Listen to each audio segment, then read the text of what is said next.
যে হয়তো কখনো আপনি শয়তানের কাছে হেরে গেলেন, হ্যাঁ, কখনো আপনি শয়তানের ওয়াসওয়াসায়, নফসের প্ররোচনার সাথে আপনি আর পেরে উঠলেন না, হ্যাঁ, আপনার দ্বারা আবার গুনাহ হয়ে গেল। এরকম হবে, এরকম হতে পারে, কিন্তু আশা হারানো যাবে না, ঠিক আছে না? আমরা এটা গত আমাদের পডকাস্টে আলোচনা করেছি যে আল্লাহর রহমত থেকে নিরাশ হওয়া, এটা আমাদের আলেমরা বলেন এটা কুফর। আল্লাহর রহমত থেকে নিরাশ হওয়া কুফর। সুতরাং আমরা কখনোই আল্লাহর রহমত থেকে নিরাশ, আমরা রাসূল সাল্লাল্লাহু আলাইহি ওয়াসাল্লামের সেই হাদিসে বিশ্বাস করি, বান্দা যদি এক আকাশ পরিমাণ গুনাহ নিয়ে আমার সামনে আসে, আল্লাহ রাব্বুল আলামিন তার চাইতেও বেশি রহমত নিয়ে বান্দার সাথে সাক্ষাৎ করবেন। সুবহানাল্লাহ।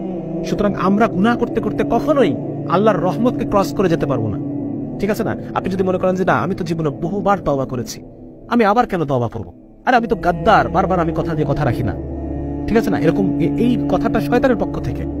আপনি বারবার আল্লাহর কাছে ওয়াদা করবেন, আল্লাহ তাআলা এগুলোতে মাইন্ড, এমন না যে আল্লাহ তাআলা মাইন্ড করবেন, এরকম না, বরং ব্যাপারটা এরকম যে আমি বারবার আল্লাহর কাছে তওবা করব।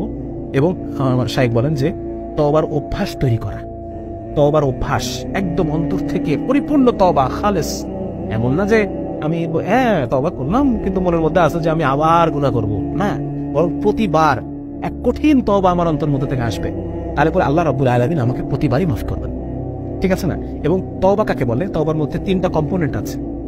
সামান্য একটু বলে আজকে আমার আলোচনা শেষ করে ফেলবো। তওবা কাকে বলে?